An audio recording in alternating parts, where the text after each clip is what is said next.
Good evening, everyone. Welcome to the Wednesday night segment of The Outer Realm with myself, Michelle Desrochers, and Amelia Pisano. We are broadcasting live via International Public Radio on the United Public Radio Network, 105.3 FM in New Orleans. This evening's segment is fully sponsored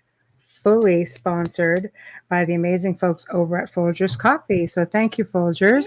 We love you as always. Tonight, we welcome Ronald Kinsella, author of The Digital Demon, to the show, all the way from England. And he'll be discussing aliens, alien abductions, alien purpose. Why are they here? I don't know. We're going to find out.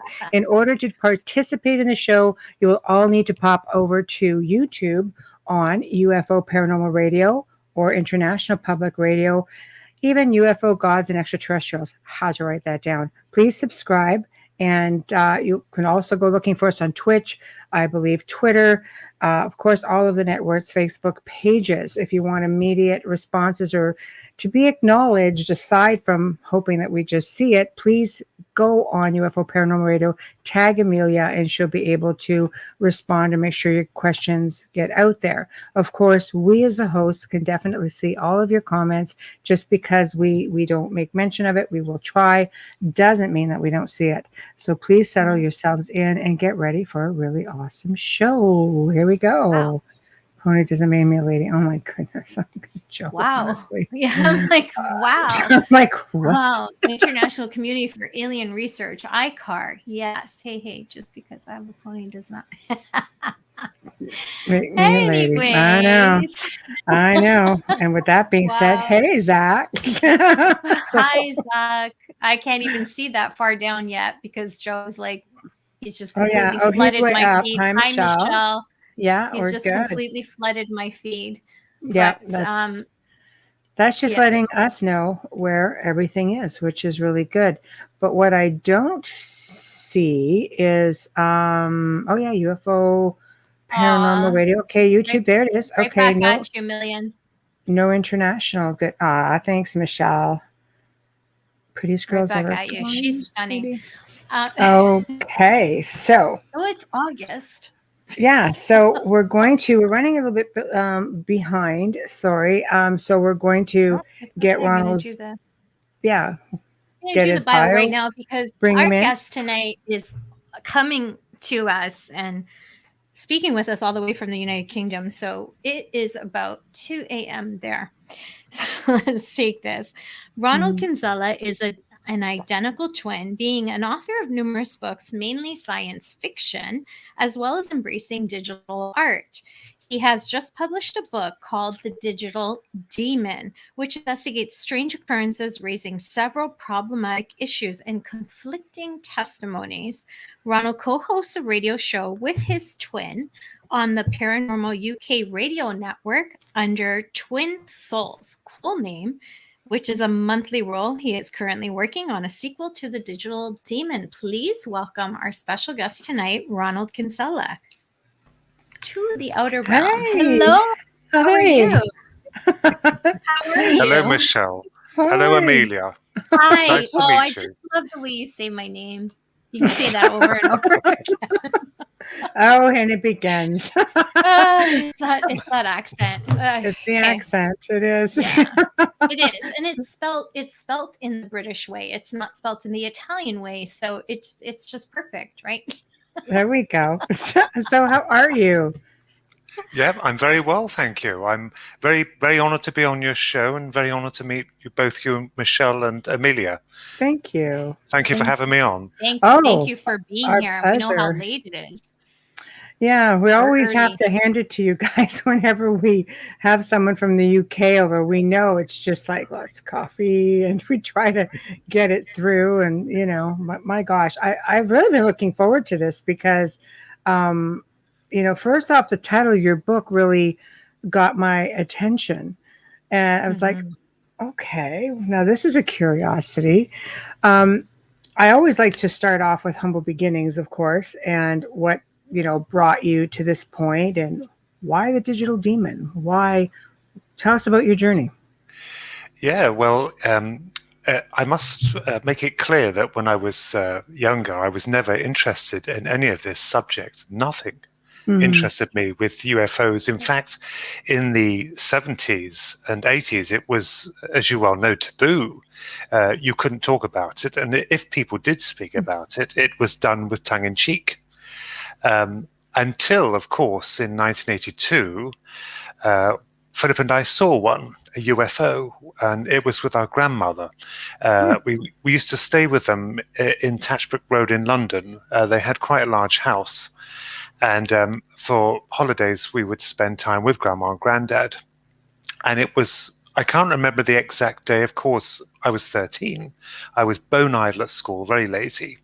Then I didn't do my homework or anything. I mean, I never kept a diary. Boys don't. It's not an excuse. It's just, this is interesting how this happened. Right. But it was one summer day in the early afternoon, and we were with Grandma outside the back, always fussing over her. She was lovely, our grandmother, absolutely lovely, as grandmothers mostly are. And all of a sudden, this silver orb, the size of a football, came over the garden fence and approached us. Now, of course, being logical, you would first assume it to be a balloon. But this was anything but a balloon. It was controlled. The day was breezy. I remember that. And it was controlled. It came straight over towards Grandma and then stopped, bang, just stopped above her head. Now, in relation to the size of it, it was the size of a football. It was level with the second bedroom window. That's how high it was, to gauge the height of it. So it wasn't very high. And it just hung there. Now, there was no noise, there was no feeling at the time I can remember, no smells, I've been asked this before, no sounds. It didn't have any markings on it. We had a good look at it, this sphere, and it struck me as being some kind of electronic eye. It was watching us. And what annoyed me about this is that recently when I discussed this, one actual host asked if it had eyelashes. I was very surprised at that because he's now sadly passed, but I thought that was very sarcastic. This was watching us. I had a feeling that it was watching us as like an electronic eye. It was observing us. It was very alien. It was like something from Doctor Who. I mean, here we are in a garden, and you see this thing approaching, and it stops dead in its tracks above Grandma's head. Well, Philip and I said to Grandma, my twin brother and I, Grandma, look at it. And you know, she wasn't fazed. She just turned to look at it. She looked up at it. She said, oh, look. And she said a very bizarre thing. She said, the fairies have come to take a closer look. Oh. Now, she was psychic. We didn't understand really what that was at the time, you know, but it wasn't spoke of. But she looked at it. She wasn't fazed. She wasn't fazed at all. Has she seen them after before? That, maybe if this she had, wasn't her first kick at the can. Yeah. Yeah. She has. It's a good point. It's a good point. But she if she had, she never said. So it moved then. It then began to move again towards the house. It reached the second bedroom window. It stopped.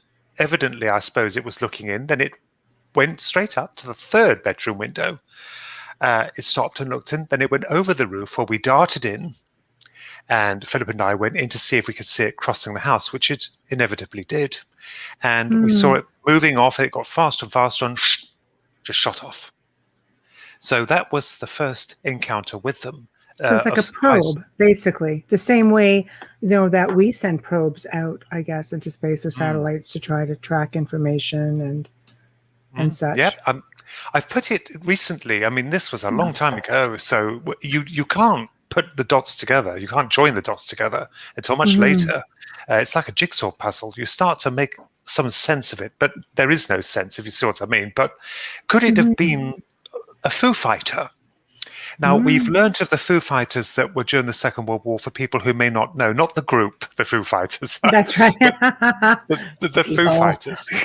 They basically were orbs of light that pursued aircrafts during battle. They were reported, but hushed up. They thought they were the Germans or the Japanese secret weapons, but they were these balls of light that actually pursued or followed aircrafts. Mm-hmm. So I wondered if it was something like that, if this is an ancient thing that's been here for a long time. But that was that incident over and done with, and nothing more was said about it. It was like hushed up. We never forgot it. I do know that Grandma was speaking about this incident on the phone, because I could hear on the phone at night. It was all hush hush, So it was as if it never happened, but it did. It's very strange. Like it was said, that was the beginning of it. Yeah, that's the second incident that occurred came after this. The big one. Mm-hmm. I like that. That sounds exciting. Yes. Yeah. The big one. Yeah. Okay. Wow. Yeah. I mean, you couldn't tell anyone about this. I mean, even your teachers, your father, you couldn't tell anyone because they would think you're balmy, And of course, they judge your perception. You imagined it. It's a balloon, an atmospheric distortion. I've even had tall tales, right? So I've even had people tell me. That's right. I've even had people tell me that it's military. Well, not being funny, but then in 1982, they would not have had the capacity to create craft of anti-gravity mechanism. And secondly, there's a big problem with that. They wouldn't flaunt their technology above civilian airspace. Why on earth would they be observing a grandmother with her two grandchildren? They just wouldn't do it. There's no point. Mm-hmm. So that rules that out. So the big one came that winter. And this gets really freaky. Do you want me to carry on? I'll explain this. I absolutely do. You have us on the edge of our seats. Don't stop now, Ronald. Okay. The funny thing is about this is that when the second big one happened, I was so stupid until later in life. I didn't connect them. I never made any connection to the first one or the second one, if there was a connection, but there might well have been. This thing I gathered was probably observing its goods before snatching. People call them abductions. I refer to it as a snatching. As Philip Mantle, the famous ufologist in England, states, without consent, you're taken. Yeah. Well, what happened was, again, I didn't record it. It was the winter of 1982. We lived in Luton then, up by the football grounds. Victorian houses, very large old buildings. It doesn't mean to say we were rich, but it's just what we had. It was one night in winter. I'll just relay this in a nutshell. I mean, you must understand before I do that, to begin with, when I first came out with this, first in 2012, I felt ridiculous. But I feel a bit more comfortable now because this is it's more open, I would say, more acceptable. Yes, that's right, where it wasn't then. Anyway, and I was just taken from my bed at night. I was whipped through the loft. I was taken up to the sky. There was something, it was dark. Of course, it was dark outside. It was at nighttime.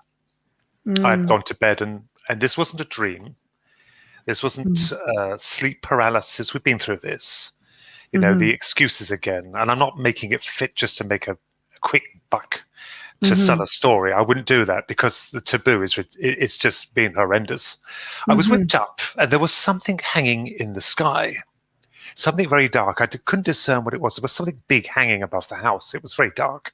Well, I must have gone into it. See?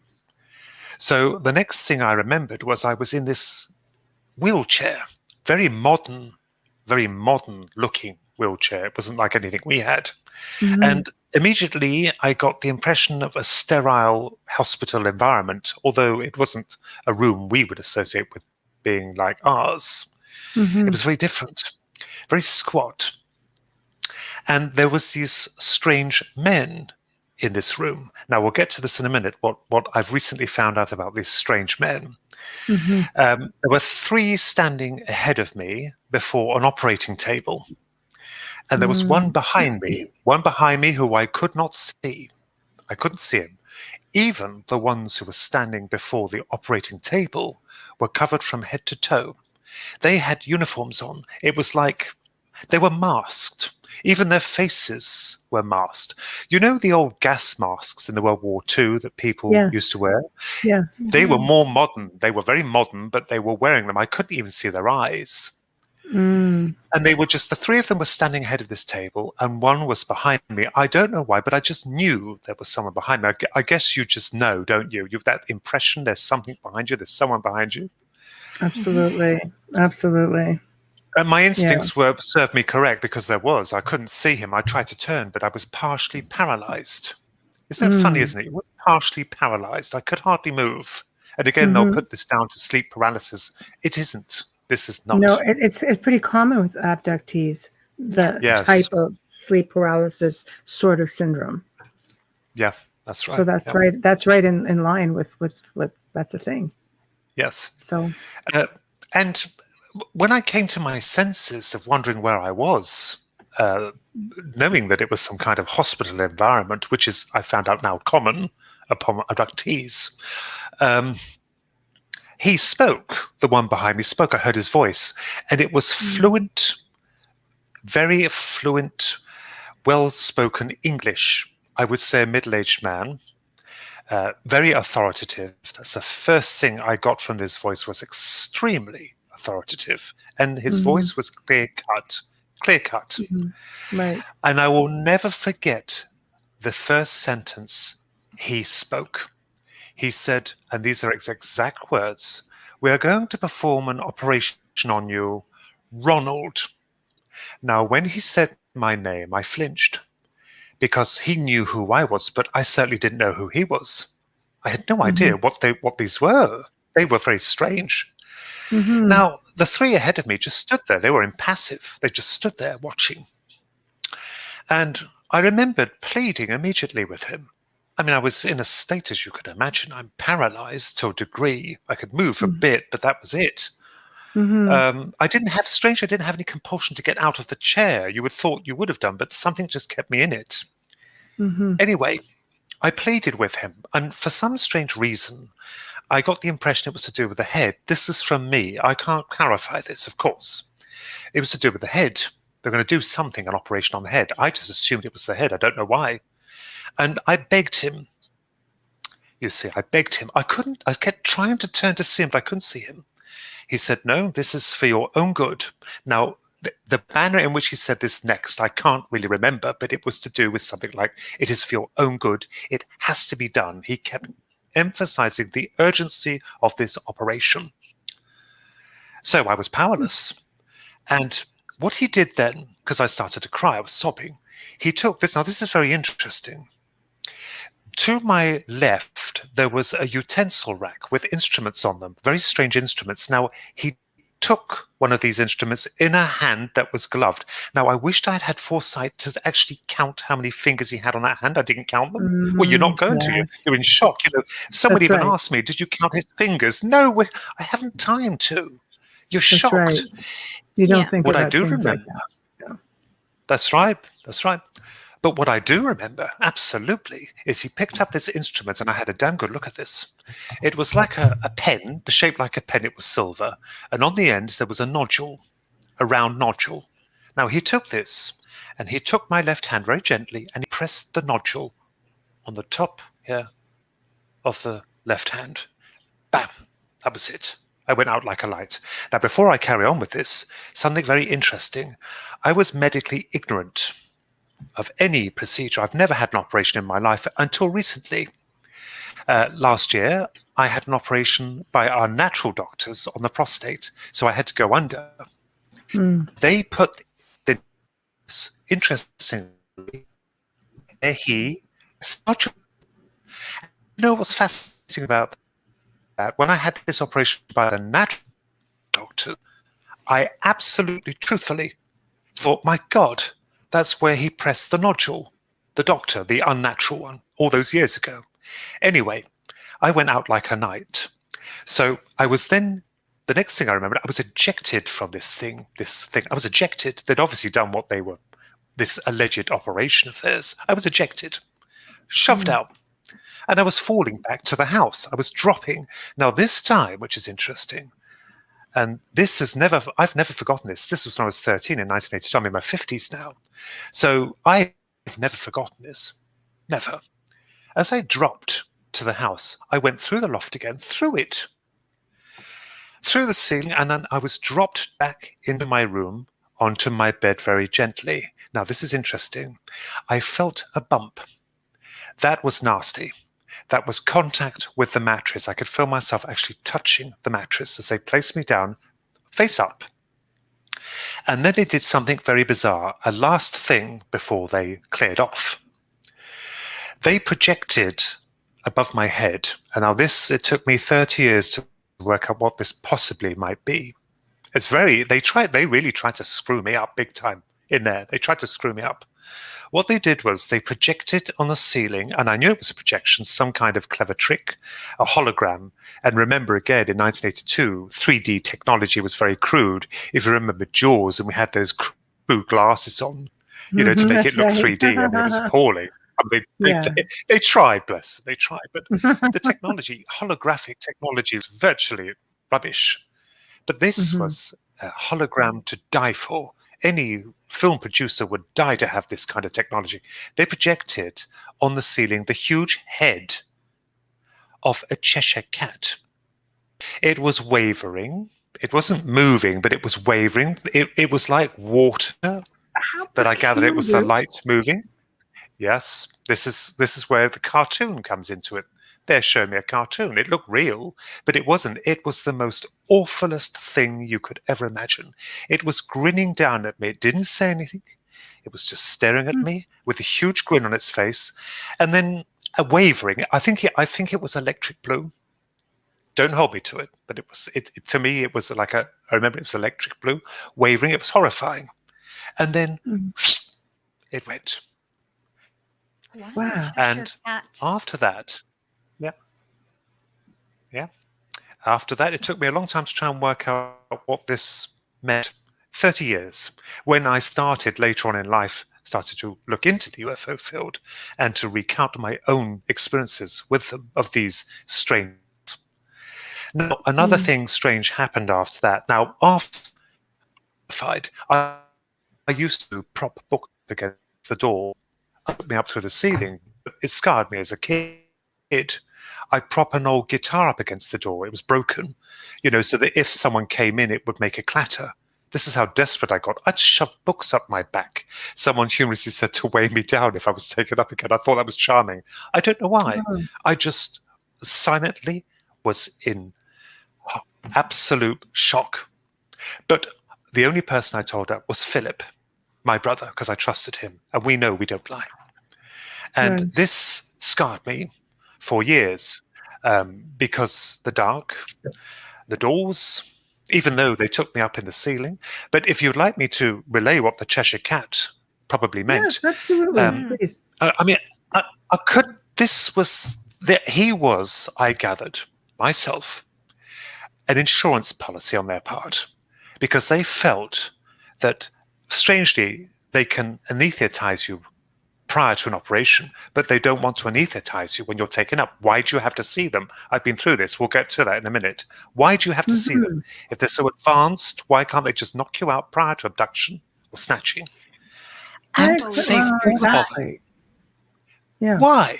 It's as if you have to see them. Now, this but is you where got to remember. There are a lot of people who don't remember. They're not allowed to. They get their memories wiped or looped. Or why do you think you got to remember your experience? Because they were too smart for their own good, I believe.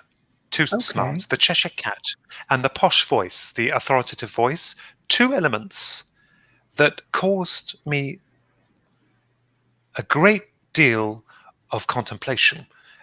Because these posh voices and the Cheshire Cats, the Cheshire Cat was an insurance policy for them, because I found out 30 years later, when I really thought about this, and I think about this a lot, is it possible, I can't be certain, but it's the only logical one that fits, is that cat was shown to me so that if I go and see a psychologist and tell him I've seen the grinning Cheshire Cat, he'll say, oh, hang on a minute, wait just 1 minute. Alice in Wonderland. You've been down the road.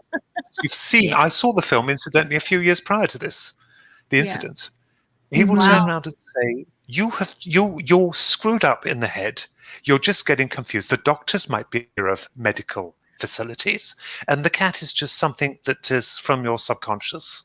So the doctors went too far, I think. They were too smart for their own good. So that is the only time I saw them. I have not seen them again. What they did, I cannot say. What is strange is that after that encounter with them, which was bizarre, I had a fit at school. Now, I'm medically sound. There was nothing wrong with me, but I had a fit in geography. Whether it's associated with them or not, I cannot say. But it seems too damn coincidental, doesn't it? I mean, I kept imagining it was the head, but I actually had a fit. I had these pains running up the back of the head. Bang, bang, bang. I collapsed. I actually dropped onto a pupil. And I fitted on the floor. And then they pulled me out of school and asked me, of all things, have you had breakfast? I should think a child fitting on a floor is, suggests it's nothing to do with breakfast. And then they asked me if I'd like to see a doctor. I said, no. No, I don't like them. No, I'm good. It terrified me. Wow. It absolutely terrified me. So I refused that. And again, like the orb, the sphere that we saw with grandmother in 1982, the summer, I tried to push it to the back of my head, but I couldn't. You see, the thing is with this topic is once you've been down the rabbit hole, you can't get out. Your curiosity, in this case, didn't kill the cat. I'll put a tug in cheek because I was determined to find out what they are. And now, I mean, there's a lot more that's happened, not with the doctors. I've never seen them again. But I have discovered through recently some very good researchers, wonderful people, that one of them suggested that the doctors and the cat are screen memories. The screen memories. So there's something did happen. And we've already also been down the road of, I have been asked before on some shows, which I respect them to have to query it, that, was it a sexual thing, where you abused, that this is like a screen memory? No, no, no. I'm sound mind. I'm imaginative. That goes against you in every capacity. I'm imaginative. There's no sexual abuse at all. I was quite happy as a child. They're just trying to assess you psychologically. They're not. Yes. Alien abductions, back then, again, it's like the family secret. It's just like being psychic or having paranormal experiences. Don't tell anybody there's something in the house. They're going to think you're crazy. There's a stigma attached to all of that. And I think as now, I mean, the age of the internet, everything else, it's like people are versing themselves. People have camera phones. People can look to the skies and they see things. Society can no longer quiet us. That's right. Yes, that's right. I mean, and also the nasty thing about them is that they're like shadows. They don't wish to be caught. We may have the latest technology, but they make it damn clever. They are damn clever in avoiding any kind of picture or intervention to try and catch them. They're very smart. I didn't know what the doctors were. The gentleman suggested, the lovely researcher who I need to speak to, suggested that usually what they call the greys are usually responsible for cartoons and for things like the doctors. So I'm not sure. I'm not going to make it fit. Actually. Yes, I've heard of them a lot, the greys, although I've formed a hypothesis about them myself. I'm not too sure what they are. Yes. The reason why I wrote, we've seen UFOs after that every 2 or 3 years. I saw them, not just pinpricks of light. I must make it clear they were right over our heads, but they're so brief and they're so quick. And of course, again, the nasty thing with this subject is that if you tell anyone, they will be sympathetic. I think. I mean, they're not nasty. I've been very fortunate with people. They've been very understanding, but you can see the doubt. It's not. They're not doubting you. They're doubting that it could be atmospheric distortion or military technology, and things like that. So, but I think it's their own fear. There's a belief that people who do see UFOs regularly are abductees and continue to be abductees. They just don't let you keep the memory. I guess it's a matter of trying to track missing time or loop time or things like that. Yes. I mean, I'm also, contactee, abductee, and I think from childhood, now I get memories, and my mother has memories, but now it's like I'm much like yourself. I've just started digging a little bit, just at least trying to verse myself a little bit. You want to learn. Yes. I completely understand you. Michelle, with family, you're right about family, because I'm not the only family member who have seen them. It would be unfair of me to reveal who they are, but they are family members who have seen them as well. And they wish to remain anonymous, and I respect their decision. I'm just the bull in the china shop coming out now and paying the price for it. But it's good. I feel better. It's usually lineage, though. It usually works its way down. Yes. I don't know why. It's strange. Very strange. There's something there they're interested in, whatever they are. But the digital demon, I wrote that because I started looking into this. This led to a further wonderful thing that happened. My grandmother died, you see, many years ago. It's all right. We all lose people we love. We're not unique in that. We only have 70 years and 10 if we're lucky longer, but she passed. So I went to see a medium, and I was, even after the doctors and the UFOs, skeptical. I was atrocious. I suppose it's a safeguard, but Philip went to see her first, you see, and I was poking fun at him. This is connected with the medium. I was poking fun at him, saying, a gypsy woman with the gypsies with a crystal ball across my palm of silver. I was terrible. I was a vile person. I have a crystal ball right behind me, and I am a medium, so I'm laughing at that one. But I bet she had an amazing explanation. She was incredible. She was, I was poo-pooing because I hadn't seen her yet. He went to see her. But the interesting thing is, when he came back, when Philip returned from seeing the medium, firstly, she had told him that we had contact with these things, these aliens, they call aliens. She wasn't really interested in them, but she said we'd seen them. But the interesting thing about Philip was that when he came back, I could smell youth dew all on him. It was physical youth dew. My grandma used to wear it all the time. And it's Estee Lauder's youth dew. It's older women, with all due respect, older women do prefer youth dew. Then, I suppose they did. But it was all over him. I could physically smell it. And I said to him, what's the medium wearing perfume? He said, no, she's only about 28, 29. And youth dew is not the sort of thing she wear, but she wasn't wearing any perfume. I could smell it on him, grandma, all over him. So I went to go and see this medium. I was still ignorant and arrogant, even after all, as I'd explained. So I went to see her, and she was amazing. And she brought through that Philip and I had seen these things for some time, these aliens. Again, she wasn't really interested in them. That did humor me, actually. I didn't say much about it myself to her. I was guarded, but she said, you've seen them. But then she saw us both, Philip and I, when she brought through the clarification I wanted to know. It wasn't just wishy-washy stuff, and I must make this clear now, that I was skeptical, but she'd brought through people who had died exactly how they died, and I didn't even know who they were. She can't even mind read. The family confirmed this afterwards. One of them drowned. And she got his name right as well. She knew who it was, and I didn't know who it was, and it was. She was absolutely amazing. I was an open book to her. So the point of a particular wonderful lady, I shan't call her lady, that sounds too demeaning. How can I put it? Someone very high up. We had a number of letters from this lady, and it's secret. She even brought through the symbol above my head, and she said, you've had, was it 8 or 7 or 8 letters, she said at the time, you've had? I said, my God. She just pulled it all from me. This particular lady, very high up, she showed the symbol, and then she showed the number. And I couldn't believe it. So this goes to show you're dealing with the real McCoy. And I found out afterwards that she'd done work for the FBI. She was part of the Edgar Casey Foundation. She'd done, but of course they won't announce it. Finding murderers and pedophiles and things like that. Record was very superb. And she wanted to do past life regression on us. After when we had the reading past life regression. Now I was dubious about this. Now I'd had my confirmation about them and the people who had passed, but past life regression I was very dubious. But she decided to come over, And she befriended us. Her name was Pearl.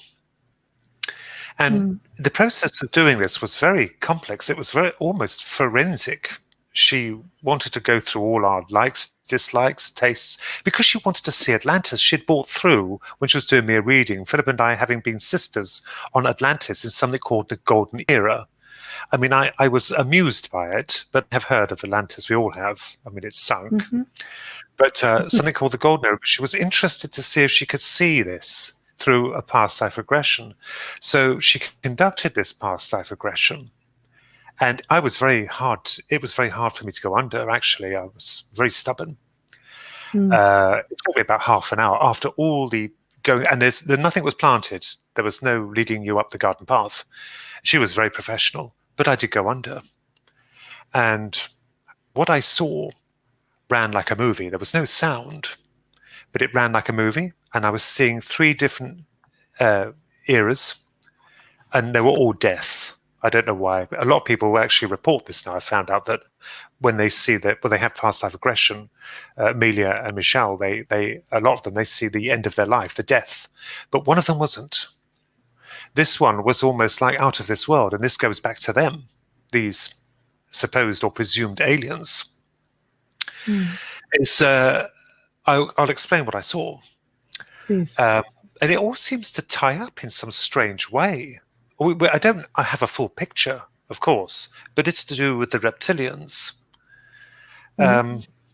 We went under the final reincarnation, or alleged reincarnation.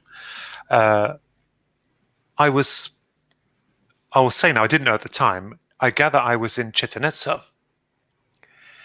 I didn't know it at the time. Now, this is extraordinary what happens, how this leads up to what I found out.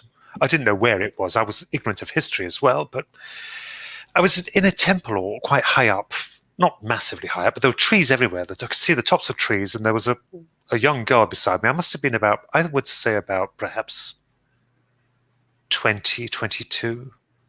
There's a young girl with me, a bit younger. I knew that was Philip. That was Philip. This female girl was with me in Chichen Itza. This is the last reincarnation episode I saw. And something caught my eye from the distance. There's this thing in the sky coming down to land. And it was what we would call a spaceship. But it looked like a spider. It was silver. It looked like a squat, metallic, huge spider. It was very wide. The legs were very wide. And it was very squat. It was huge. It was coming down. It was dropping behind the trees. So I gathered there was a courtyard there or something. And as I was watching it drop, I then turned to look at my left wrist. I don't know why I was compelled to look at it. And I was wearing a gold disc. Now, it was like, if you think about a wristwatch, it was the strap was like that, but basic. But the gold disc itself was perhaps the size of a tea saucer, or perhaps a bit smaller. I don't know what its function was, but I knew it was connected with the gods who were arriving. And then I had a flash of their faces. I didn't see anything else. It was very quick. And this was 24, 25 years ago. I had this done. I've never had it done again. So I documented everything. And I'm an artist, as you know, an artist as well. So I illustrated them. And it's a good job I did, and recorded every detail so I won't forget. Later on, I would write the book on it, the first one in 2012. But they were reptilian, the faces of them. Now, what's interesting about this is that I would have passed it up had my mother not returned from a trip she'd gone to Chichen Itza, and she took lots of photographs, which are now in my book, The Digital Demon. I've included them. And she showed me this place, and I wouldn't say it was an immediate recognition of it. I mean, I don't think any of us have that, but there seemed to be some kind of familiarity. And when I saw that they worshipped the feathered serpent, Kulkukan, or Kulkukan, however you pronounce it. That's right, yes. I was immediately interested, and I thought back to the past life regression I had. And I looked at this and I thought, my God, this looks similar. And then I found out that the Mayans, Kulkukan, their ethereal, allegedly ethereal, feathered serpent god. I started digging myself. I mean, I haven't been to Chichen Itza. I can't afford to go there at the moment, but I made it one of my missions to go there because there's a lot of research to be done. Is I found out, of course, El Castillo, the temple of him, the serpent temple, where at the 2 equinoxes during the year, it creates a light show, doesn't it, down the staircase of the illusion of the serpent. It's spectacular. I think you can actually catch it on YouTube even. Yep. And then I went further and looked at the blood sports they used to have. I mean, they used to like their beheadings and the hearts being taken out in honor. That's right. You've got it. And the sports piets, or piets, however they pronounce it. The rubber ball where they've got to bounce it in the courts and get it through a stone ring. They've got to get the ball through a stone ring using their elbows, knees, and thighs. And they weren't allowed to use their hands to drive this ball through. I think there was a team of 6 on each. Well, the actual stone ring that hangs on the walls of the court where they have to drive this ball through show the serpent entwined around eyes. Now, this is what my mother took. So I'm looking at it and thinking, well, that's ownership of the serpent. The serpents were entwined around the players. I think there were 6 players. So, and then the winning captain, there was always confusion at the time. I thought it was a loser, but it is actually the winning captain was beheaded as it stands in honor of winning the game, and also it was a great privilege to be sacrificed for your gods. Now, could this Kukulkan have been present? I've developed an interest in him, you see. I did some other research, and the photographs which I couldn't use because they're copyrighted and my mother didn't take them, was one of the serpent with a man's head appearing out of his mouth. And they actually suggested on there that he's actually rising out of the serpent, and I'm thinking, no, he's being eaten by the serpent. Snakes even eat things back to front. So, perhaps a taste for human flesh, I don't know. It sounds ridiculous, but, they will tell you, the directors of antiquity will absolutely vehemently deny any form of extraterrestrial or interplanetary contact. You'll get all kinds of resistance there. Oh, yes, you will, because, but you see, this is where it gets really nasty. Now, I'm not denying the archaeologists or their expertise in language. I believe they want to hide from public. I think Graham Hancock, the wonderful researcher, was even called I believe he was called a pseudoscientist for his incredible research into the pyramids. He does really good stuff. Yes. So God help anyone for questioning. Yep. But that goes God everywhere. Help anyone for questioning the testimony of scholars. Yeah. Please. But this is the problem with history. No one can be assured. No one can be assured that it can't be proved.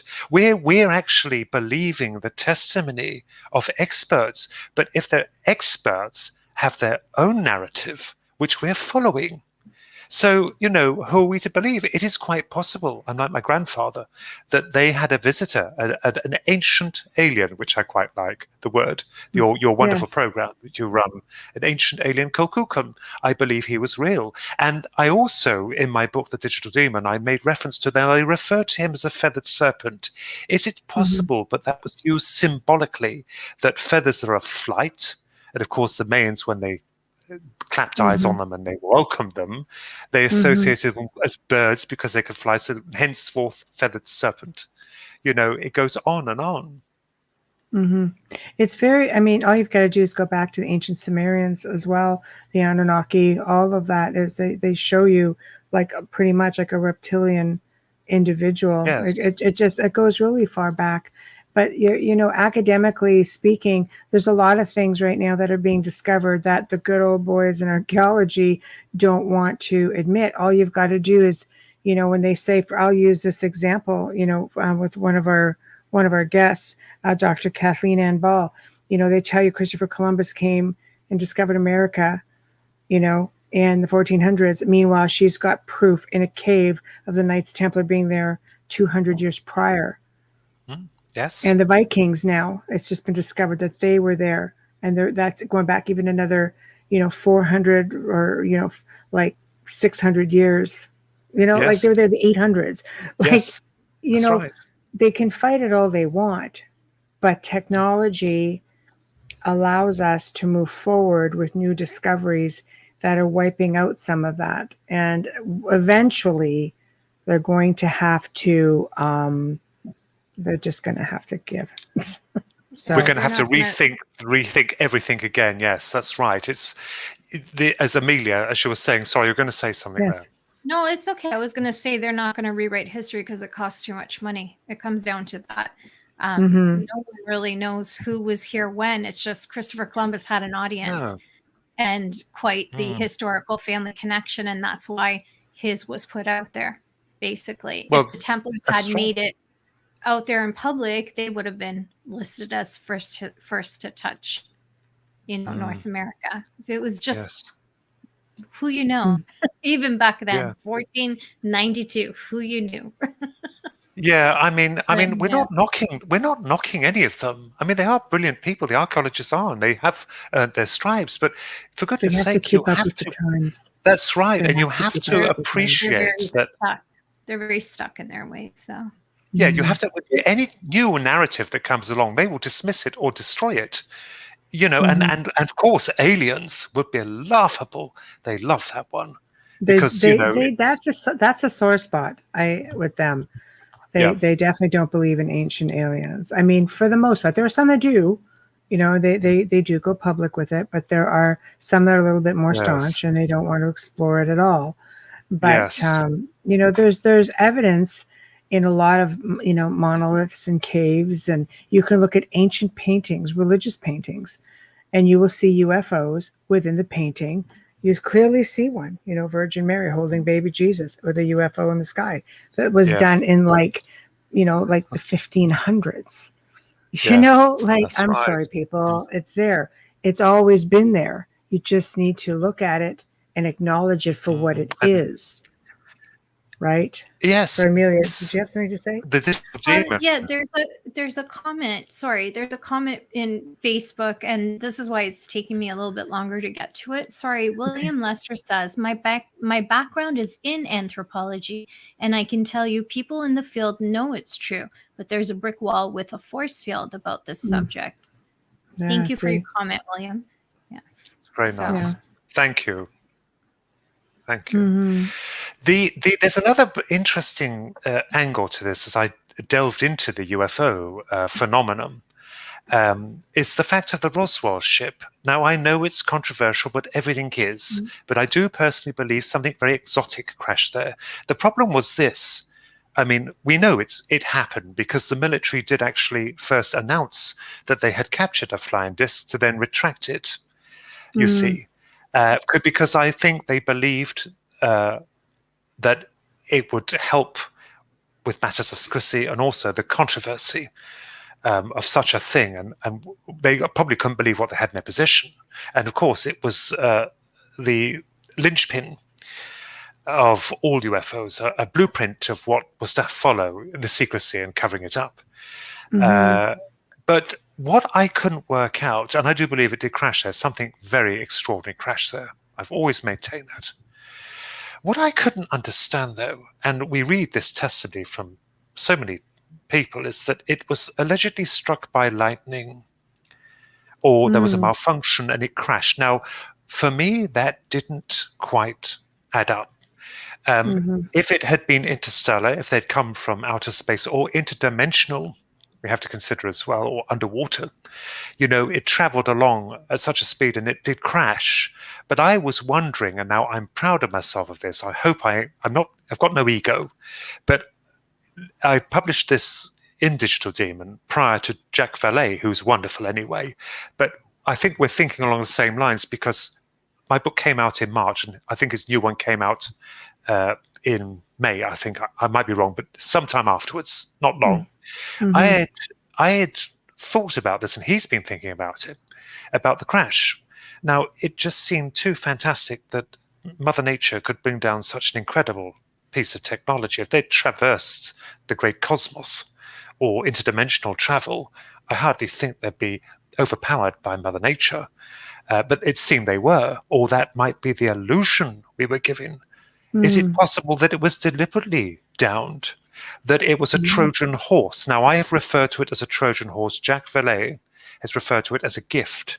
I don't think a gift as such, but I might be wrong. I mean, he's the expert. I mean, he's a man who's very knowledgeable. But I trust my gut feeling. You see, it was meant to be. What if? I'm not saying it was, but what if it was meant to be down by something? And if so, why? Well, it would be evident for technological gain. They couldn't crash it in a capital city because it would be too obvious. So they crashed it somewhere remote where it would be spotted and the military would inevitably retrieve it. So these sort of things with the aliens has opened up doors for me of contemplation. When I was at school, it angered me, and I think most of us can vouch for this. It's like when you're there and you learn about the universe, they talk about it. They actually did state it started with a Big Bang. Well, hold on a minute. A Big Bang? Well, what caused the Big Bang? You don't question, it just happened. Nothing just happens. There must be cause and effect. And if prior to that, what were we in? What on earth are we in? Are we in a bubble, a vacuum? Is it infinity? What was there before? Is it a matrix? Are we living in a simulation? We don't know. That's quite true. Yes, we don't know. See, they don't know. So how on earth can they contest rational-minded people with not only UFOs, but historical events, as the lovely gentleman has confirmed as well, in archaeology, things that are quietened to follow a preferred narrative. You see, we've had one hell of a battle, haven't we? All of us. We've had one hell of a battle trying to scratch our heads and work out what exactly is going on. No, I agree.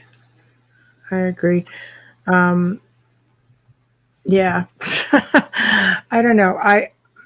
What's your take then on it? Do you think that, benign, not benign, do you think there's some people like even Stephen Hawking sort of said, like, don't put this message out into space. You're going to give the sign that weakness on our part, that we're easy to take over, while you have others who are like, no, let's just go out and, ET allegedly, communicated back a message to one of our messages, like, just, Yes, I mean, I think when you look at space, it's a lot of it first, and I'm not being sarcastic, there's a lot of it, but when you look at the planets, most of them are dead. It's as if, they say they've discovered a planet 100 million light years away or whatever that might be Earth-like, but everything surrounding us is dead. And it's as if sometimes I get the feeling or thought that we weren't meant to leave this realm, but I believe we should. It's our inherent right. It's man's right and woman's right to expand. But, they're talking about, and it's very clever of them, and they're very smart men, but they're talking about colonizing Mars. But Mars has no atmosphere. It's poisonous to us. Planet. I mean, there might be some water on it and ice caps and things like that, but to land man on Mars is madness at the moment. Unless of course, we had warp drive. There's ships like Star Trek. Then it would be easier because they could account for more mass and more comfort, and materials could be transported rather quickly. But we just don't have it. So you look at space and it's dead virtually. Not everything. Our sector, our universe is dead. And this got me thinking about, are we prisoners here? And the amount of energy used to try and leave Earth and try and search for life elsewhere or habitable expansion, it just gets you thinking. And then it moves on from that to, are these aliens from outer space, or are they interdimensional, or from, I've heard rumor of Antarctica. It's something we cannot rule out. We don't know. Are they already here? Yes, that's right. That's right. It's a fascinating. Our mountains. Yes. As to them being benevolent or not, I don't know. I mean, I take a rather, and I don't mind stating this, I take a rather negative approach to the my own views. That's not tainting them all with the same brush. I wouldn't do that. I wouldn't do that. But from my own experiences, because it seems to me that something that acts like shadows or tries to cover itself doesn't seem very good. You know, they cover it. I mean, why do you have to be so sneaky? Why can't you just come out and do it? Yes, and arresting you without consent. Right. I mean, it doesn't. There's something wrong there, and the Greys as well. I've been thinking about them. Now, is it possible this Roswell ship, which I do believe crashed, I believe something exotic was there. Is it possible? Excuse me. Is it possible that these were manufactured? The crew, I believe there was crew, were manufactured or assembled or cloned by something greater. I just see, every time I hear of the Greys, I keep saying to myself, and I trust my instincts, they're real. Of course they are. They're a reality. But is this what we're really looking at? Are these the Royal McCoy? I don't think so. I don't think we've seen their true faces. These things are evidently agents for them, or manufactured or assembled or cloned for them. And of course it would make sense. We send probes to Mars to act as our eyes and ears. A much more advanced force could build them and send them, dispatch them to leave their kingdom or realm. The theory. You might not be wrong. It's speculation, but it's something to consider. This is what I love to do. I love to speculate on all aspects. I've been arrogant, assuming myself there cannot be a federation. I might well be wrong, and I'll deserve a slap in the face. I've been arrogant in stating. Yeah, I mean, time travel. Let's look at this about where they might possibly come from. Well, that's a whole other show, but okay. Yeah, no, people have suggested they come from the future. People suggest they come from the future. Well, but if they're us in the future. Yes, but for sightseeing, I wouldn't argue with that. But to collect samples for DNA, I would contest, because logically speaking, and I thought about this, with all due respect, we're soiled. They would pick a point in time when we are medically sound, as medicine would advance, as with technology. They would pick a point in time if they were desperate for some kind of modern Noah's Ark, or if they wished to resurrect their dying race or whatever. They would pick a point when we are medically sound. Our DNA was absolutely perfect. They won't pick now. I mean, it's sad to think that we still have cancer, COVID, disease after disease. You see where I'm going with it. Oh, for sure. For sure. Amelia, do you have a quick question? And then we'll just continue on. You. Zachman, hey Zach, is in the chat room with us as always. One of our favorite. Our regulars. He's like a third host. He is a third host. He has a question for you, Ronald. He said, with the U.S. government releasing evidence of UFOs, what is your position on the recent reports? It wasn't evidence of UFOs at all. I believe the paper was a sham. Yeah, and they only loosely gave reference to UFOs at the very end, as if, what if? So there's no, to be, I am never disrespectful, but to me it was an insult. They know more than they're letting on. They're not going to ever let this out. They're hiding it, and they're coveting. So that's my take on that. Thank you. Right. Thank you for the question. William Lester has a comment. He said, I think they know Earth's history. They know that the first one of them to come down the ramp will be riddled with bullets. Hi, Wayne. Wayne Mellows has a question. Okay. Ronald, may I ask a personal question? Don't feel obligated to answer if you feel uncomfortable, but did you ever have a CAT scan on your head to see if there was anything foreign in there? Great question. Thanks, Wayne. That's a good question. No, and that's a good question, and I'll answer. I've had this before. I have had no CAT scan done, not on the brain. Unless you're rich or private, and there was a problem, they would look. But if you just can't walk into a hospital and tell them that you might have been intervened by aliens. They're not going to do it. No. They will not do it. And believe me, they won't. It's not a cheap way of getting out of it. It just... They won't do it unless, of course, there is a problem, So, no, I have not. Okay, there we go. Wow. Getting back briefly to the whole, are they us in the future. I think there are speculations that there are hybrids that, this is part of what they're doing, is creating a hybrid race of people between, this is why they'll follow a line of maybe of a family. There's whatever it is you're looking for. Maybe it's being compatible. If that is true, then maybe it's a slow evolution to that point. What are your thoughts on that? Quite possible. I mean, absolutely. We have to. You see, I've been arrogant in the past, and I admit it.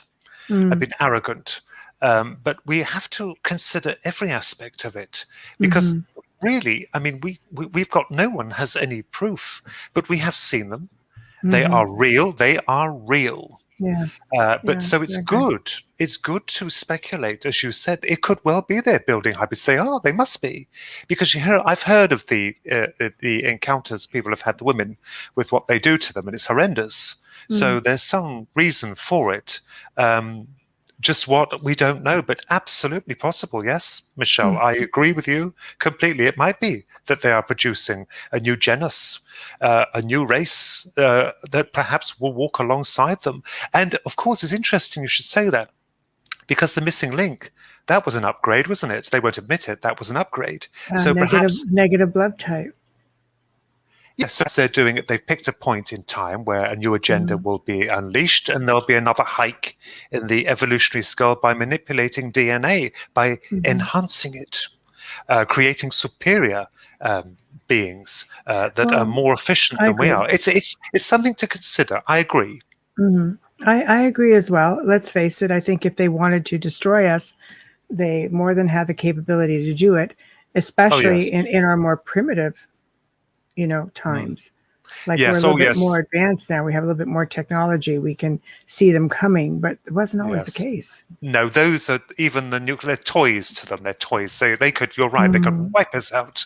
I mean, all they'd have to do is introduce an efficient germ, an efficient thing that will kill us off instantly. They don't. They don't want us dead. That might be quite an alarming thing when you think about they don't want us dead. So why? So what is the purpose then? Is it what good is or the bad? purpose? That they don't want to peck us off just yet anyway. So what's the purpose? What's the agenda? Because there's more than just the Greys. I mean, there's reports, like you say, the reptilians. I'm more curious about the reptilians. If you were regressed and they, there was reptilians within your surroundings, they're supposed to be, they got longevity. These things, like I don't know about them. Different than Earth years, sort of thing. So, have you had any experiences with them? Do you think? I don't know. I can't recall it if I had. The Kukulkan was the ancient one I saw in a past life regression, but of course, as I said, it just shows that you were there and aware. Quite possible. I mean, I can't say for certain, but it ran like a film. And the build-up, the emphasis of this, as I said, with my mother going there, and I had no knowledge of it, to bring them back, and then it tied up, or seemed to tie up, was incredible. Right. No, I agree. I might well have seen him. I mean, I'm not saying I have, but it made me think, to suggest that it's ignorant to actually assume that they were just idolizing an ethereal god, when in actual fact he might well have been corporeal. He might well have been a deity in his true sense. And I don't think he would have been horrible. I think he would have taught them things. He would have been interested in them with his kin. I don't think they went there to kill him. I think he would have probably taught them things. It's possible he would have done that. I liken him to their type of David Attenborough. Right. Okay, why not? It might well have been like their version of David Attenborough. The Kukulkan anyway. Amelia. Thank you. There's another question, William Lester. Consider, what would we do if we could do interstellar travel? Ooh, they're about ready to find that out. Everybody's getting on the bandwagon with that. Well, Musk won that one. Bezos is a little pissed off. It'll be nice when they actually do develop warp drive. Yeah. It'll be interesting. It'll be wonderful if we could reach beyond the speed of light, but it's going to take us a long time, I think. But we are capable of doing it. There's the one thing about us humans, which I admire, is we won't give up. We're resilient. That's probably a clue about these aliens. They probably admire our resilience. We get knocked down, we pick ourselves back up. We get there's people and countries being nuked by atomic energy and weapons. They get back up and fight. And that's the good thing about us. We've got a good fighting spirit. We do. We do. I believe we are already doing all kinds of travel. We aren't told about it. I believe the governments are already going through all kinds of whatever black holes, wormholes, or anything. Yeah. Exactly. I believe it's been going on for many decades. I don't believe that it was just something that just happened, especially when we're so far behind in technology and the interaction that they have. And for those who believe that aliens walk amongst us or extraterrestrials walk amongst us and always have, you would have to be kind of ignorant to say that they didn't have any interaction or collaboration with them. So that's just my opinion. Yes, time travel interests me. Actually, I do delve into that in my book, because I kept thinking as well, if they developed if they developed the first time machine, will be very crude, but we've got to think about this. And I kept thinking, what kind of future would there be? It depends where they throw it out. It's got to be thrown out, you see, first of all, I would imagine. I put it down to my analogy of a pebble and stream. Like, let's just say you're standing beside a stream and you toss a pebble up and you watch it drop into the water and it creates a ripple. In order to recreate that, you would have to throw it exactly the same direction, the same pressure, everything, for it to land in the same spot to create the same ripple. That's time travel. That's the accuracy they would need, the excruciating accuracy they would be required to have in order to reach that same spot again. So if you think about the future, tomorrow or the next minute, there's millions of variables that are not set. They're not set. So what kind of future are we looking at every time you throw that time machine out? That's just it. You're looking at paradoxes. You're looking at that's right. Butterfly effect. You're looking at, You've got it. Yes. You've got it. Yeah. That's the complexities of time travel, the complexities of it. People, when they speak about it, it's like you just flick of a switch and it's done. I wouldn't imagine that it would be as easy as that. And also, you're right, Michelle. What you said is the parallel worlds. Would it open up a completely new paradox where you develop one of you, or two of you, or three of you? Every time you push yourself out, you have to think about it. When you push yourself out, and you go again. Yeah, right. I don't know. You go back in time, shoot your grandfather. You got nothing to come back to. For example, that is interesting. But that's interesting. And whoever conceived that or thought of it needs a medal, because that's quite a valid point. If you did that, if you could do that, it would then, as you said again, like sliding doors, it would create a whole new conclusion. Effect.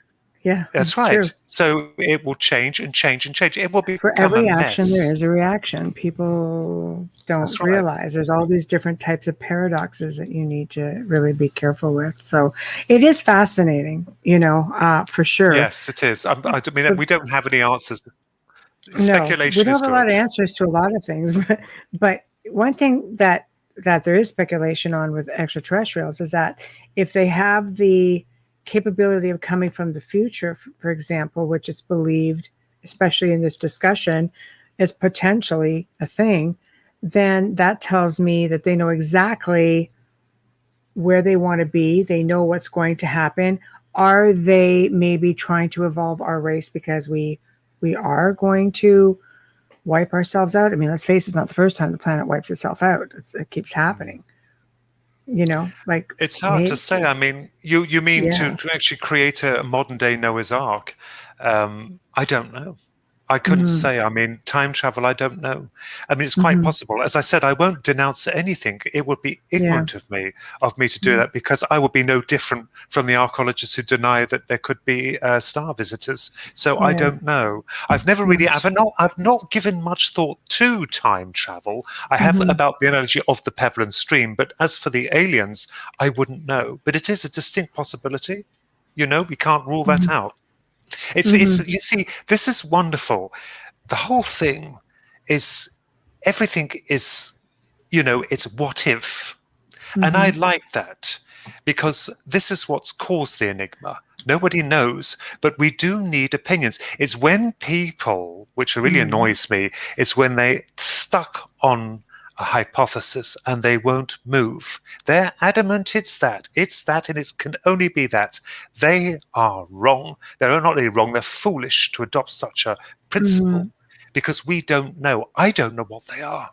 I could never say what they are. I've speculated whether they could be even fallen angels, the reptilians of the ancient times, whether they actually, hell is actually a dimension. Yes. The ancients were referring to the hell as being the underworld. Well, could the underworld, in our new terminology of it, be a dimensional? They're locked or sealed in. And this goes on to CERN as well, doesn't it? The 666, the symbolism, the discrete, or I would say it's hardly discrete, the symbolism of the mark of the beast, you know, and Shivra, the destroyer, the statue they have, the destroyer of worlds, they will tell you it's just symbolic, but I don't believe that. Oh, here's symbolic. The Vatican has a giant telescope they call Lucifer. That's right, the Vatican, yes. I'm just saying. Quite ironic, isn't it? I think that's tongue-in-cheek too, though. I know, but I think it's tongue-in-cheek because their belief system is that you're not supposed to look outside of God, so that's why they call it Lucifer. I know, but I'm just saying, like there's a lot of little things out there, but the extremists, you know, the conspiracy theorists, you know, there's a theory, you know, that our planet is it's like it's a zoo. It's just we people or other beings get dropped off here. You look at all the cryptids that we have. Are they all prehistoric, or, you know, just look at, let's say, Bigfoot, which they say no, it could be interdimensional, could be extraterrestrial. Like, maybe there's a lot of planets out there. We're just a little grain of sand on a very big beach. Are we all coming together because, I mean, mind you, there are many planets just like Earth. So what is it about here that we're such a mixture of things, and some of it is just so elusive? There's the Bigfoot, yes, I believe that, absolutely, and werewolves and things. I think they have been seen. You see, this comes from the ancients. You see it, doesn't it? Yes. So there must be some credibility to it. But the one thing that I did look into is the darker aspects was the missing 411 of the national parks, but the rangers discovering the most bizarre deaths of people that go missing in your great country. You know, your states. It's shocking. I mean, and some even refer to it as being carried off by Bigfoot or a huge bear or these aliens. I think you know, that reminds me of your wonderful Stephen King's It. You know, there's a force that can change shape, you know, that can manifest into different things. That would be extraterrestrial. Like, technically, reptilians can project how they want you to see them. Right. There are some that can actually shapeshift, or they just project what they want you to see. Is that sort of is that the situation with Stephen King? I swear some of these authors, I always say Gene Roddenberry was so far ahead of his time. I'm sure he was a contactee. He sits in circle. Right? You know, now when you think back to some Star Trek episodes, you're like, you know what? That man knew something. Gene Roddenberry, he sat in circle, didn't he? He actually sat in circle. It's rumored that he did. It's true. It's true. This is interesting. I just want to add that what's very interesting is also, are these all connected with the psyche? You know, because when my grandmother had passed and we went to see a medium, we started fooling around with, not irresponsibly, but we started fooling around with a Ouija board. And do you know what's funny about that? And this is what I make reference to as well. What's really odd about that is when we use that, the UFO sightings increased. Yeah. You open yourself up. Yeah. You're opening there's something strange. doors. You know what I find with you're dealing with communications, when you're dealing with something like a board or a communication device, you really do have to blank your mind, because if you're looking for a certain answer, and let's face it, most of the time you're going to answer questions, that you probably know the answer to, but you can put a number in your head. I've experimented with that. You can put a number in your head and it will tell you that number. It just picks up what's in your mind. Now, it's a belief system too, that all you need to do if you want to see ET is just go out and telepathically put it out there. Yes. And you will. So maybe you're onto something, with the whole psyche thing. I probably am not the first to actually state that. There's a lot of clever people out there.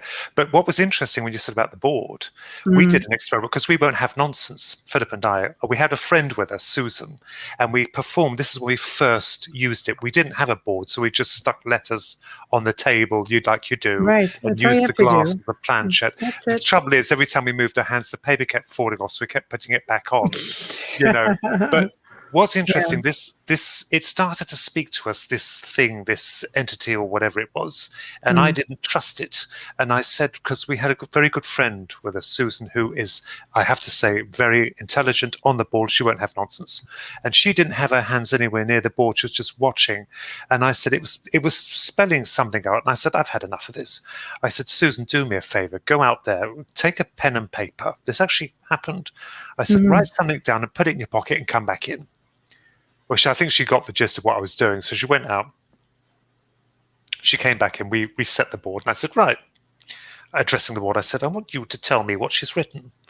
And I didn't realize how arrogant I was at the time, but I did not want nonsense. And this confirms what you say, Michelle, is that it spelled trickery first. And I said, no, if you're in our position, you would be requesting the same thing. I want to know what she's written on that bit of paper in her pocket, because I don't even know what it is. And then it moved to DARTHMAUL. Now, the wonderful George Lucas had just brought out one of his new Star Wars films. I think it was The Phantom Menace. Right. And there was a character in there who was Darth Maul. Darth Maul. That's right. That's right. Well, Susan went white. She pulled the paper out of her pocket and showed us it. It said Darth Maul. But was she thinking it when you asked what is on the piece of paper? Did it pick up on her thought when she's saying Darth Maul, right? Don't know.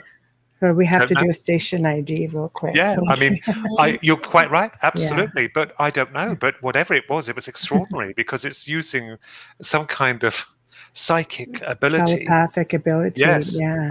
I don't think it could read the paper, but it could obviously read minds. Yes. Read the mind. Amelia, do you want to do that sponsor ID, please? Yes. Thank you so much. You are listening to The Outer Realm with Michelle Desrochers and myself, Amelia Pisano, and our wonderful guest tonight, special guest, Ronald Kinsella, all the way from the UK. Very early in the morning for him, by the way. Thank you for being here with us tonight. If you are in New Orleans, you are listening to us live on 105.3 FM radio, and we love you, New Orleans. We are UFO gods and extraterrestrials. I got it this time, had to write it down. And UFO Paranormal Public Radio, UFO Paranormal Radio and United Public Radio, UPRNtalkradio.com.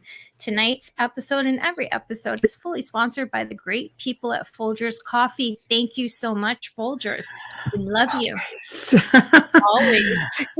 There was a comment I just want to make mention to you, and it was on Facebook. William says he's got a travel concept to share with you. May he reach out to you by email if you're comfortable blurting out your email. Just before it goes up in the stream, I just caught it last Of course. Minute. That's fine. That's fine. Okay. That's very kind. Thank you. Okay. I would respond to that. Yeah, of course. Okay. So yeah, you'll have to give your email. So, it's in the chat. Are you on Facebook, Ron? Oh, on the chat. Yep. I am. Yes, I'm actually under Ronald James Kinsella. There you go. Can he not send me? Can he not send me it privately? Yeah, he could. I'm open. Yeah, he could. My Facebook is my Facebook is under Ronald James Kinsella. That's Kinsella. Ronald James Kinsella, and he'll notice it on there. There's a picture of me on there. So, okay, thank you very much. Yes, that would be better. I think private. Just DM me or PM me or what they call it. Yeah. Thank you. Send a private message. Thank you. Be the easiest way, I would imagine. Yeah, perfect. And hi, Mike. Thank you for joining us. Dolly, God, everybody's party's all here now. Gang's all together. So, okay. So how long do you think they've all been here? How long, in your opinion, do you think that they've been here? My own opinion, yes. Yeah. I would say my own opinion. I wouldn't know, because there are scholars out there who actually do believe in them, who probably have dug. I would say very long time, ancient times. Mm-hmm. Mm-hmm. Been here for a long time. But whether they were before the dinosaurs or that, I don't know. But certainly they're here for a very long time. And so do you think they're on a peace mission? Sorry about that. It's quite a question I can't answer. Right. Peace so we mission. Don't know. What do you think? Do you think they have motives aside for potentially trying to maybe, have a hybrid race, or having, are they trying to teach us? Are they trying to, I would think if they wanted to take over, they would have done that. So I tend to lean to, there are people who have very benign experiences. Not all experiences are harsh.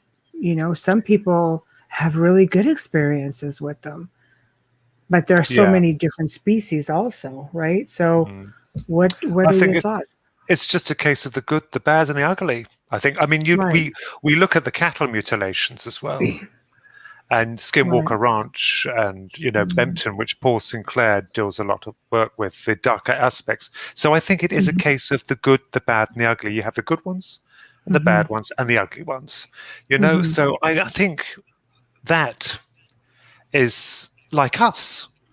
You have the good, the bad, the ugly. You have good people and you have bad people. You have monsters that are us. People like monsters that would shoot you without a care in the world. So I think it's a combination. I think. You see, I label the doctors. I don't label them evil or bad. It's just that how dare they take me without consent? And maybe they were trying to save your life. It's possible they could have fixed something. Yeah, maybe there was something they foresaw coming, and they prevented that. There are cases, of ET basically altering people, but for the good. I have thought about whether it could have been a problem I had and they corrected it. The point is, what I can't work out, if they're so advanced, this is again, it comes down to this. So sneaky, yeah. And also, why can't they just, if they could knock me out prior to an alleged operation, why couldn't they just knock me out prior to being snatched and save all the bother? Did they want me to see them? Why do they want you to see them? Maybe they felt you were ready for it. I think when you don't see them, it's because they feel you're not ready for it. Subconsciously. Maybe deep down they're like, no, you're not ready for this. Maybe they feel, no, you know what? We think you're ready for it. But your theory of the insurance policy could very well be just in case, Yes, that was very smart. I must give them that. And of course, they didn't hurt me. So, if this has been going on, I did state to Sir Philip, my brother, I did state that, they've never harmed us. So it could be, well, as you agree, Michelle, and I would imagine Amelia as well, that it's a case of you have the good ones and the bad ones. Absolutely, in any race, really. And I honestly believe, I wanted to say this earlier, when you saw the Cheshire Cat on your ceiling and you had said that you had seen the film not too long prior to that image, I honestly believe, being a medium, we're always looking at signs for everything. And I believe that was a sign just stating that they were aware and they were with you, kind of thing. And I believe that it was trying to give you comfort, not fear. Okay, thank you. I mean, as I said, I don't know. That could be too. I don't know. I mean, Yeah. that might be possible. Yes, that's quite possible. Yeah. It could I'm be. just looking at it as a perspective of a medium. That would be a sign, and those signs, that's how they relate. I guess it would depend on what you were feeling when you saw the cat in the movie.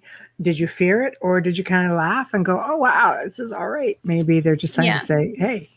Significant moment. We were there. We watched that. That's a good question, actually. Yeah, it's a good question. Actually, we were there. We've been with you, and we haven't hurt you, so we're not going to hurt you now. Mm-hmm. It's all in the perspective of it. Yeah.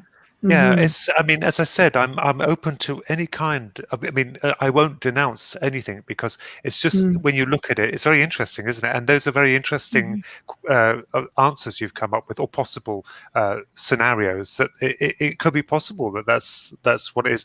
Because I'm not negative myself, but guarded more. I think perhaps they know me too well. Okay, it's healthy. Yeah, but perhaps they're telepathic. they themselves know that.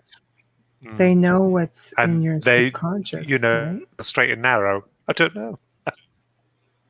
I think they do. Yeah, I think they do. Well, I think through the experiments, I think something, doesn't it? Yeah. Yeah, well, that's right. I mean, which is by this led to something.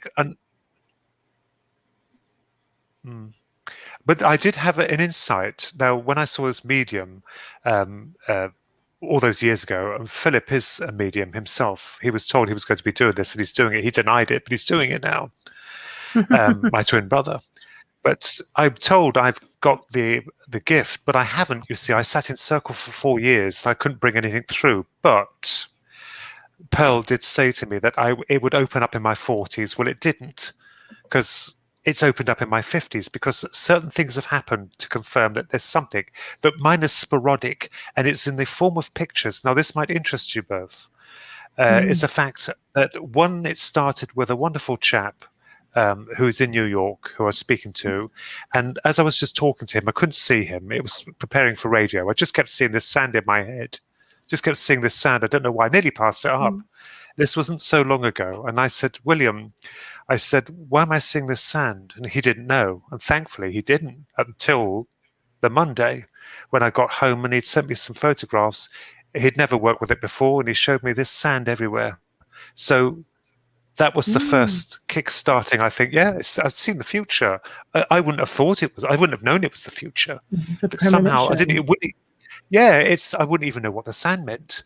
But it was there, and he confirmed it. So then these things started to happen, only a few, and one of them was of the greys, or what we call the greys. It was a vision I had of them. These are waking things. There's no sound. It's just, I can't explain. It's like pictures and sensations. It's like, and it's brief. It's like a quick flash, but it's not. No, some people are pictures, some people are quick. words. Yeah. But I saw them, and this is interesting as well, because I've written this in my book, The Digital Demon.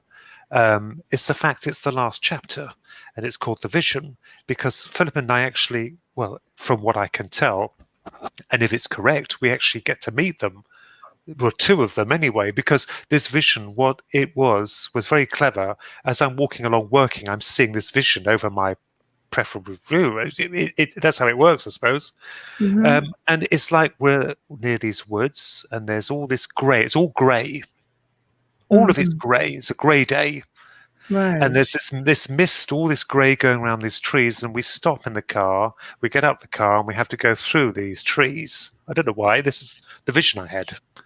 Wow. So we go in there, and like the eye of a hurricane or the eye of a storm, it's clear. And when I look up, there's a triangular ship, interestingly. It's turning round slowly. It's above the treetops. It's turning round.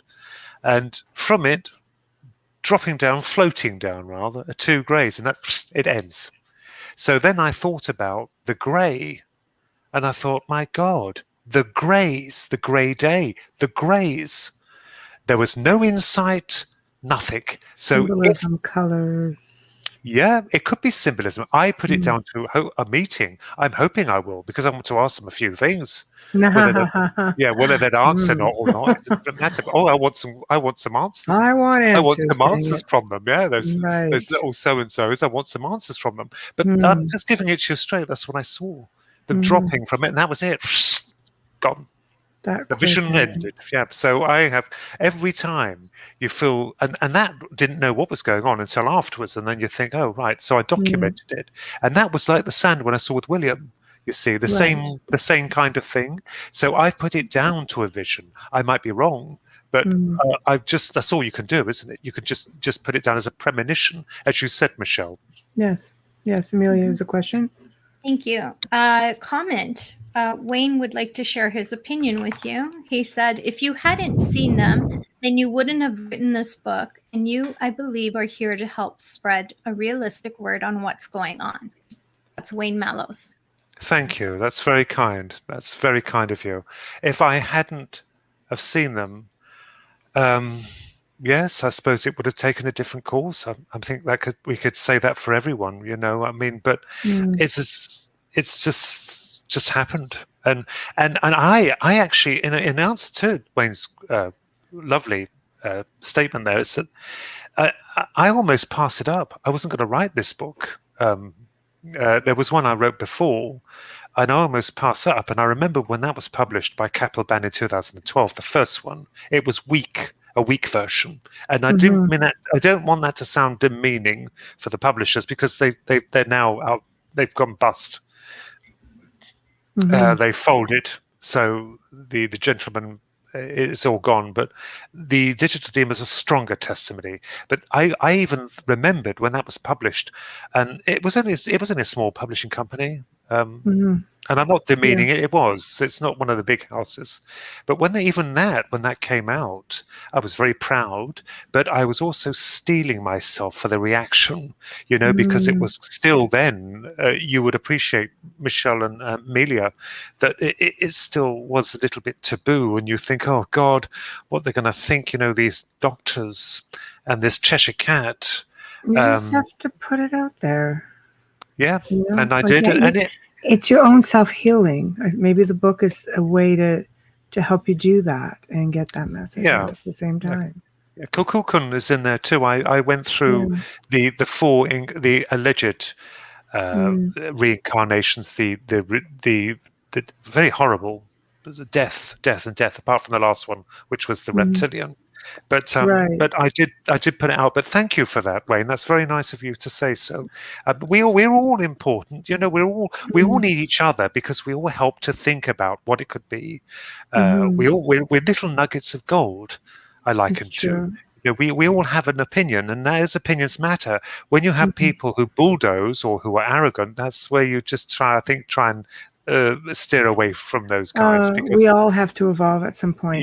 When you say things like, "Oh, I was very arrogant," and I was very angry and firm about this, you evolve, and sometimes these experiences help you to evolve. What made you decide to call the book "The Digital Demon"? Yeah, a very good point. It's a very intriguing name, I have to say. I'm very curious. It's in reference to technology, the mobile phones, and where it's leading. This is where I also delve into a possible future outcome, which I think none of us need to imagine what's going to happen. They're going to go down the cybernetic road. And you have, although Elon Musk is brilliant and I admire him, they are pioneers. We have to give them that. When they suggest hooking us up to machines or computers, it's wrong. This is damaging. Now, I saw a document, whether it's true or not, I don't know. I'm a bit guarded on it, based on plans for a 2050 agenda of actually introducing cybernetics. And I don't think we'll be surprised by it. Basically sticking chips in there, you know. Yes. This must they're stop. Experimenting already. Yeah. Yeah, I mean, you know, the alien paradox is one thing, but when you plan to network people using cybernetics, I believe they use the word now transhumanism or something, some ridiculous word they've created. It's not. It's cybernetics, basically. And one thing I will say is, when they begin this, and they're going to do it, this is the digital demon, or the quantum realm. Then I should imagine we will reach the quantum realm, the digital, then the quantum, which it basically means speeding up things, the processes of computers and things. The three-dimensional thought simulated thought for the computers themselves. We need technology. I've never denounced that. We need it. It's wonderful. But when do you mix the two? No, It's because like it's having the bionic man, it's the pros and cons. That's what happens when you're the richest man in the world. You get bored and you have to. It's all about power after, and that's what's happening. This is all power hungry. This has got nothing to do with what's the right thing. Yeah, control. It's got nothing to do with what's good for humanity. Yeah. But what you just said there, Michelle, was quite true. The point you raised, bionic. Now they'll use, although that's the physical attributes of us. I'm not denouncing that mechanical limbs would be good for us. They would. But what he's talking about, we know what he's suggesting is in there. And this is a Frankenstein future if they proceed with this. And what they will do is, like you just said, shut you down in a minute. Yeah, and also they will use medical incentives to tell you that it's gonna they'll push the medical incentive. So there's always something they'll push that's an advantage to have this. It's going to be like a fad. It's going to be like your mobile phone, your digital demon. It's going to be like that. It's going to be. But then if you're not one of those good little listeners in society, then you find yourself shut down. Yes, I mean, look at the switched off, right? Like. Yeah. Propaganda works wonderfully. I mean, it's like the COVID vaccine. They're pushing everyone to have it. Some people may not like to have it. They don't want it. And regardless of their opinions, they must be respected. You can't force someone to be injected with an experimental drug. So if they can do that with propaganda, what on earth is going to happen when the cybernetic age, we reach it? They will be stronger. And once they get inside there is no turning back. There is no turning back. I have made it my mission to try and stop this. I mean, it's ridiculous. I couldn't. I'm a simple man from Bedfordshire. How can you take on an army? But you can write about it. And you can educate others about it. I'm not, as I said again, I'm not denouncing technology. It is wonderful. We need it. I love it. But it has its place. But it has its place, not joined with us. We're not, cybernetics, forget it. Forget cybernetics. It's monstrous. It's monstrous. And now you're going to write another book. Can you touch on that a little bit? Yes, not yet. I mean, I've got still in the dabbling stages. Yeah. Yes, yeah. I'm not. When I write, I only write when the burst of inspiration comes. I'll be honest with you. It's like my art. I work very sporadically. Do you know, I used to kick myself about that. You work sporadically, but that's just who you are, and just accept it. You're okay that way. It's okay. If you do a bit of writing and then leave it, and then you feel guilty and you think, no, stop it. Don't feel guilty. Just do what you must. But I have thought about doing this book. It will be based on the reptilians. I want to, as I said, I want to look further into Kokukun, but also the monstrous aspect of the cybernetic age which is to come, and it will. I'll be an old man when they start that. I'm not that old yet, but I'll be an old man. But if we can stop it for the sake of our children, to stop this monstrosity. These politicians and they're temporary. They come and go, but the damage they do, some of them, by sanctioning things that are set in stone, then that can never ever be undone. We mustn't allow the cybernetic age or transhumanism or whatever they call it to proceed. We must stop it, and it must be stopped. Should be able to be undone, I think. Can anyone ever think of any advantage of that other than control? I don't think they could. No, I agree with you. But who am I? Yeah, that's what I plan anyway. That's what I plan to do eventually. It could take some. It may take some years actually to do that, but we'll see. We'll see what happens. But thank you for asking anyway.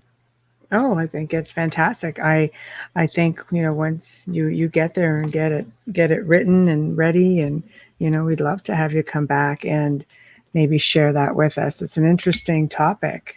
Absolutely. Thank you. And reptilians is something that's a lot of people are curious about. You hear a lot about the Greys. There are a lot of abductees who've had experiences with reptilians. There just doesn't seem to be as much out there. And yet, there's a lot of belief that they're instrumental for part of who we are today, and that they are, like you say, when you look into South America, you look at all of these cultures, and you look at the serpent per se. You see it in through different ancient cultures and ancient history, and you see depictions of it in many different cultures. There's something to it. Yeah, there must be something. There must be. I mean, London has a lot of them as well. London, the capital city of London, has a lot of reptiles, statues of them. And I'm not an authority on them, not a total authority, but I'm more interested in the ancient aliens. Yes, the Kokukan or Kokukan.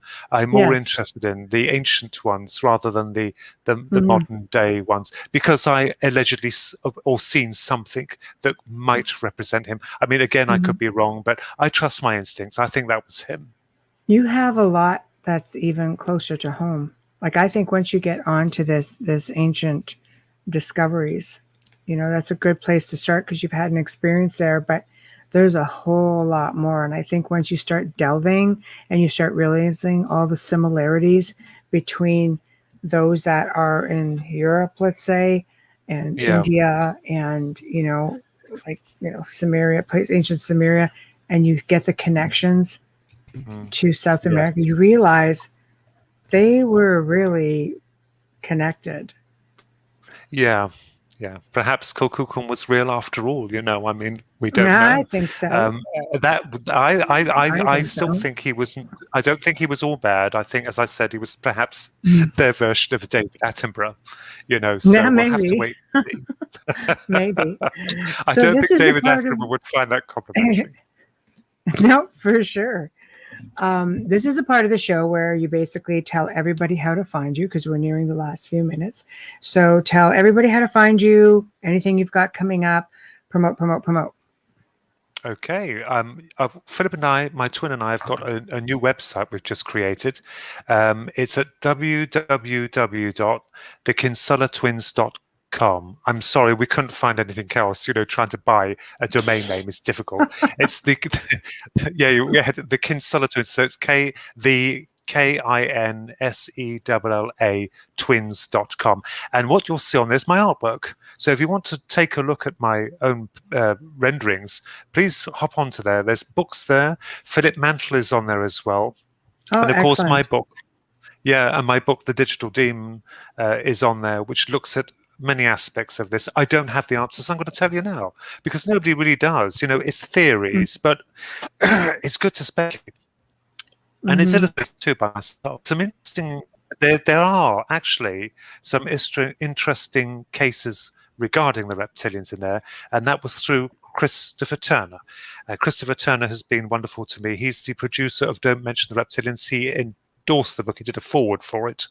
So Christopher Turner, or I think they call it, they refer to it as Don't Mention the Reptilians, but was it called The Alien Legacy Where You Are, or The Alien Agenda, or something? It's to do with the reptilians anyway. I can't remember offhand. He won't be insulted by that, because he knows I'm scatty anyway. But there's some. He knows I'm scatty. There are some interesting cases of the reptilians in there. One of them is to do with a soldier that was stationed at the barracks in Germany. I won't say any more, but that's the whole point, isn't it? It's like you give a trailer away, but you don't give the whole film away. Exactly. I like that. I thank you so much for joining us. It's been such a pleasure. You're a lot of fun. You're very informative, and you're down to earth. And I'm glad that you don't have all the answers. That's kind of what it's about, is just bouncing these ideas around, and hopefully, we've been able to lead you down a certain path that maybe you hadn't thought of, and vice versa. And maybe there's, people out there who are thinking the same, and maybe people will be able to write you, find you on Facebook, and maybe you could just keep those ideas going, Yes, I've learned to be a little bit more accommodating with opinions. So because I was arrogant myself years ago, so I think I've calmed the beast in me a little bit. I think it was a little bit of fear as well, and it's understandably so. Understandably so. I'm afraid of it, so I understand. I'm not so much, but it took me a while to get there. Yeah, it's good. Okay. But thank you, and I hope now you can go have a happy slumber. So. Or breakfast, whichever. Or breakfast. Whichever one still dark. Yeah, it's still dark in the UK. It's still pitch black. So it's like 4 a.m. I believe. It's 4 a.m. there. So that's all right. It's worth it. It's worth it. Thank you so much, Michelle and Amelia, and to your producers as well. Thank you. Bye-bye. Good night, Ronald. Good night. Good night. Well, that was amazing. We've come to the end of another fantastic segment here on the Outer Realm. Thank you to everyone who tuned in, everyone in chat. Big thank you to Ronald Kinsella, he was just an amazing guest. Huge thank you to Joe Montaldo, who's wizarding behind us, taking care of us. This evening's segment, again, is fully sponsored by Folgers Coffee. Go out, show them some love, people. We love them. They love us. Love them up. And remember to stop by International Public Radio, UFO Paranormal Radio, and the other one, which I should write it down again. I wrote it down.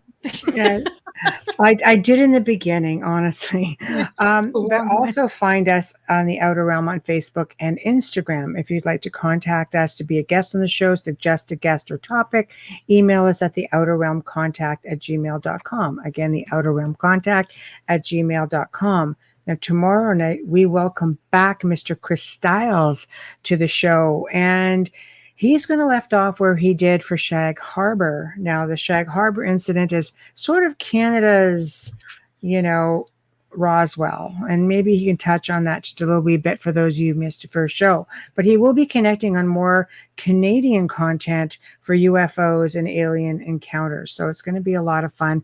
Hopefully you can join us. So meantime, y'all behave, and we'll see you tomorrow night. Same time, same station. Good night.